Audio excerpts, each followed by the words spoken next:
네, 안녕하십니까. 김 박사의 농약 이야기. 오늘은 진딧물에 대해서 한번 설명을 드리겠습니다. 원래 원격 가뭄이 들어서 진딧물 발생 밀도도 높았고, 발생 빈도수도 높았고, 진딧물들이 강했었기 때문에 원래 약재들의 효과도 좀 미미했는 게 사실이거든요. 그래서 오늘은 진딧물이 생태가 어떻게 되고, 어떠한 약들이 있는지 한번 살펴봐 드리겠습니다. 생태에 대해서 설명해 드리는 이유는 그 곤충의 생태를 알으셔야 얘들이 뭘 먹고 자라고, 어떻게 번식을 하고, 어떠한 환경을 좋아하는지를 아시면 농약을 거기에 맞춰서 칠 수가 있고, 또 저희는 항상 어떠한 농약이 있는지, 새로운 농약이, 신규 농약이 어떤 게 있는지, 또는 약재를 처리했을 때 좀 더 안정적으로 효과가 나타나는 농약이 어떤 게 있는지 이런 것을 쭉 설명해 드리거든요. 병이라든지 충을 잡는 데는 농약이 필요하신 건 아시잖아요. 예를 들어서 그 A라는 농약을 사용하셨는데 효과가 내 밭에는 잘 나올 수도 있고, 또는 나는 약재 처리하는 것에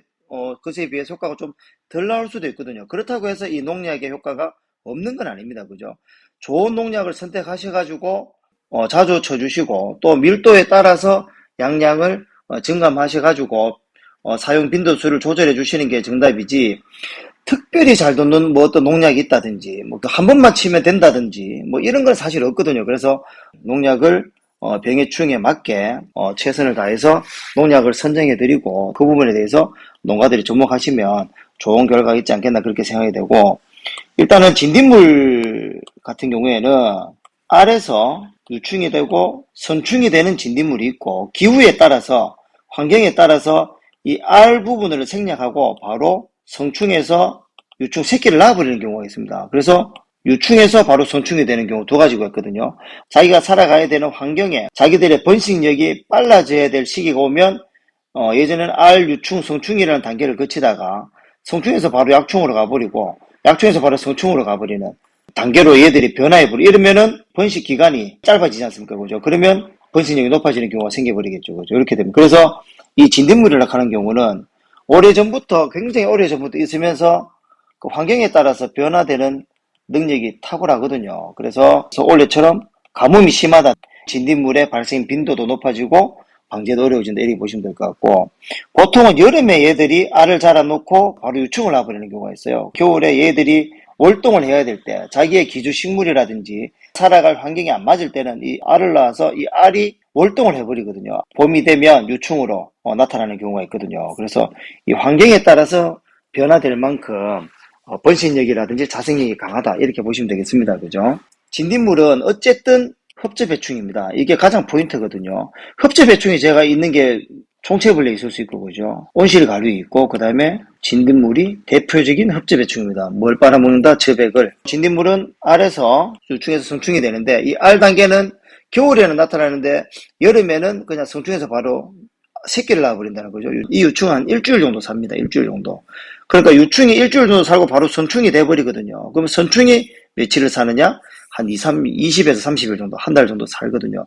그럼 한 달 정도 살면서 한 번 놓을 때 한 4마리에서 8마리 놓고 50개에서 100개 정도 알을 놓는다. 그래서 유충 단계에서 바로 성충, 일주일 만에 성충을 가버리고 성충으로 20일이나 30일을 살아버리기 때문에 이 한 마리가 낳는 알이 한 100개 가까이 나버리기 때문에 번식력이 높다는 걸 알 수가 있겠죠. 그죠? 그리고 이 성충이 알을 놓는데 무지충, 날개가 없는 새끼를 놓기도 하고, 날개가 있는 걸 놓기도 해가지고 날개 없는 진딧물, 요거 날개 있는 진딧물이 있을 수 있거든요.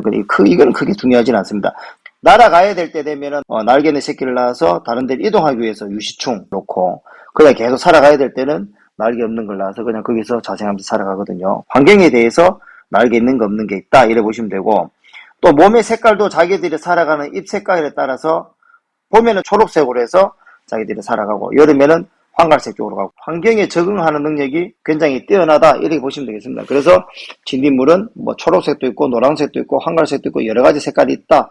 이 진딧물은 환경에 적응하는 능력이 굉장히 높아서 아예 그 교미 없이 그냥 바로 새끼를 낳아버립니다. 이 자체는 번식력이 굉장히 높다는 얘기잖아요. 그죠? 새끼를 놓을 때 암컷을 많이 놓는 능력도 있거든요. 어떠한 경우에도 살아가는 능력이 강하다, 이래 보시면 됩니다. 그죠? 유충에서 한 뭐 5일에서 7일 정도 지나버리면 바로 성충이 돼버리고, 성충에서 20에서 30일 정도를 살거든요. 그래서 100마리 정도 알을 놓으니까 번식력이 높다, 이렇게 보시면 되겠습니다. 그죠? 겨울에는 알로스 이동을 하고, 그 다음에 봄철이 되면은 이렇게 바로 새끼를 놓는다. 이래 보시면 되겠습니다. 그죠? 그리고 하나 중요한 게 진딧물은 흡접해충이라는 거를 강조를 해드립니다. 그 다음에 비례해충이다. 날라온다 이 말입니다. 산이라든지 하천 이런 데서 월동했는 놈들이 기주식물, 살아갈 그 농작물이 재배가 되면 여기에 날라들어오는 해충이다. 두 가지가 중요하다. 이렇게 보시면 되겠습니다. 그죠?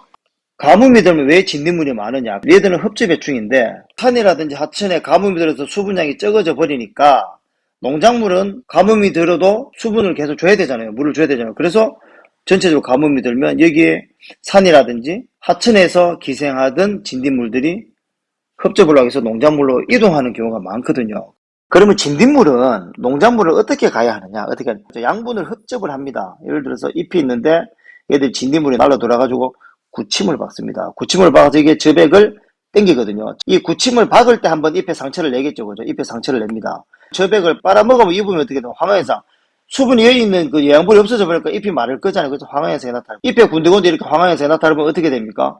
광합성 작용이 떨어지죠. 광합성 작용이 떨어지면 화가 불량해지고 과실 품질이 떨어지고 그죠. 당도라든지 색깔도 덜 나게 되겠죠. 두 번째 피해는 얘들이 구침을 박아서 저백을 빨아먹었어요. 빨아먹으면 얘들은 새끼를 낳기 위해서 단백질만을 사용합니다. 지금 보면 단백질만 사용하고 나머지 당분은 배설해버립니다. 이게 감로입니다. 감로.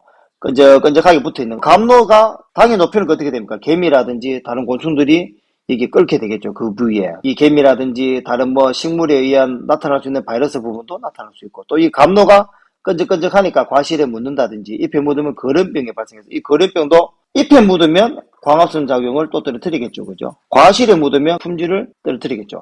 모든 식물은 잎에 광합성 작용이 떨어져 버리면은 수확물이 안 좋을 수밖에 없습니다. 그죠? 진딧물은 이러한 가해를 한다. 그리고 이 진딧물 방제 시 유의사항은 가장 중요한 거는 가물면 번식력도 높고 비례되어오는 외부 진딧물들도 많아진다. 이렇게 보시면 되겠습니다. 흡접이니까 잎에 약액을 충분히 묻혀서 스펀지처럼 흡수되게 한 다음에 얘들이 진딧물이 구침을 박으면 죽게 만드는 이러한 원리가 좀 더 빠르다. 이래 보시면 되겠습니다. 그죠? 두 번째로 진딧물은 잎에 깔려 있으면 이 감로 배설물 되잖아요. 그 위에 또 진딧물이 막 이래 붙어 있거든요. 위로 쳐가지고 그냥 일반적으로 쳐버리면 위에 있는 진딧물은 맞아서 죽을지언정 밑에 있는 건 안 죽을 수도 있다. 그렇게 보시면 될 것 같고 진딧물약은 예를 들어서 면적이 2,000평이다.